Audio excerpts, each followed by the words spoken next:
Yeah, I think that police yaffe Old Kampala ino omwami Otim Charles ennaku z'omwezi 19 bano bwe baweebwa obuvunaanyizibwa obw'okutambuza ssente ne munne abakola mu kampani ya G4S emmotoka eno baginyagulula bamala oginyagulula ne bagireka era okunoonyereza kwatandikirawo mpaka bwe twakutte Otim Charles ne miliyoni 117. Emmotoka egambibwa okuba nti nno yabbibwa mu ssente eri namba UAJ 199T box body era nga ya G4S Security Company nga bino byali Nabunya mu Lubaga Division. Emisango nga gino tetutera gifuna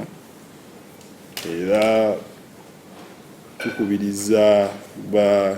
na Security Company naddala ezidiringa mu kutambuza ssente